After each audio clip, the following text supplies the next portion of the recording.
नमस्कार, मैं आकृति और आप देख रहे हैं इंडिया पब्लिक खबर। इस वक्त देश के हर कोने में सियासी संग्राम छिड़ा हुआ है। कहीं भाषा को लेके, तो कहीं किसी दावे या बयान को लेके, तो कहीं एक ही पार्टी के अंदर सियासी गहमा गहमी शुरू हो गई है। हम बात कर रहे हैं तेलंगाना की, जहां सियासत ने एक बड़ा मोड़ ले लिया है।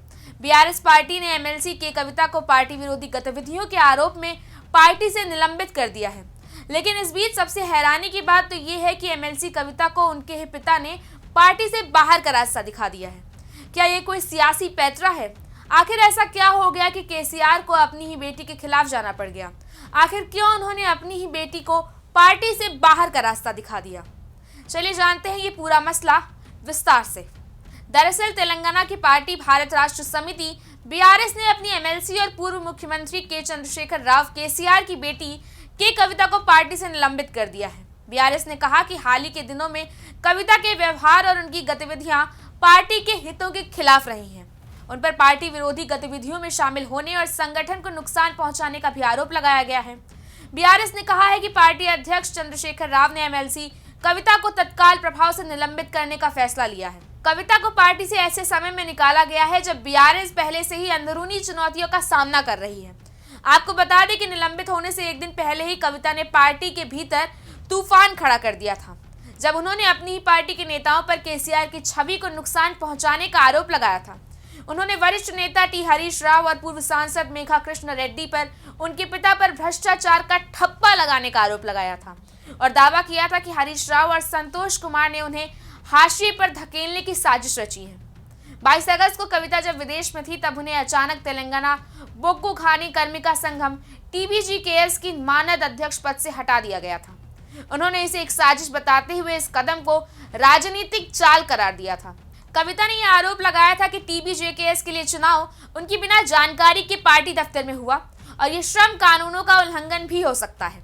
उन्होंने कहा, मैंने केवल पार्टी के अंदरूनी कामकाज पर सवाल उठाया, इसी बात की मुझे सजा दी जा रही है। उन्होंने इसके लिए पार्टी के कुछ लोगों को सीधे तौर पर जिम्मेदार भी ठहराया।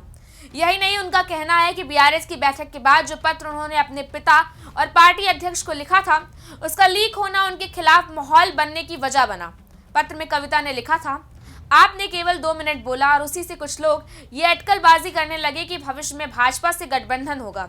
मुझे भी व्यक्तिगत रूप से लगा कि आपको भाजपा के खिलाफ और तीखा बोलना चाहिए था, शायद इसलिए क्योंकि मुझे भाजपा की वजह से ही कष्ट झेलना पड़ा। लेकिन पापा, आपको और सख्त रुख अपनाना चाहिए था। उन्होंने सार्वजनिक रूप से पूछा कि ये पत्र किसने लीक किया। कविता ने पार्टी के भीतर ही कुछ लोगों पर संगठन को कमजोर करने का आरोप लगाया। कविता ने कहा, मैंने सैकड़ों पत्र लिखे हैं, इसमें गलत क्या है? उन्होंने ये भी आरोप लगाया कि पत्र लीक की जांच करने के बजाय पार्टी नेतृत्व ने उनके खिलाफ ही कार्रवाई कर दी। उन्होंने दावा किया कि उनके पास झूठी जानकारियां पहुंचाई गई जो केसीआर के नाम से थी।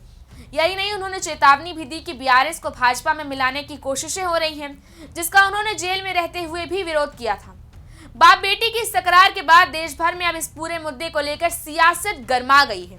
इस बीच पार्टी के अंदर की राजनीति को लेकर भी कई कयास लगाए जा रहे हैं। लेकिन अब भी ये सवाल है कि क्या वाकई केसीआर ने अपनी ही बेटी के खिलाफ फैसला सुना दिया है, या फिर ये भी किसी सियासी पैंतरे का हिस्सा है?